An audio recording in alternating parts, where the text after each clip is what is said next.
এত সুন্দর এই দেহ ঘর যত্ন করে গড়ি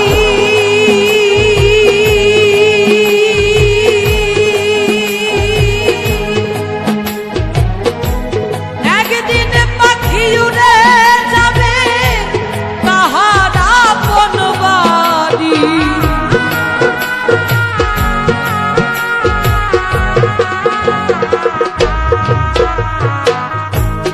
এত সুন্দর এই দেহ ঘর যত্ন করে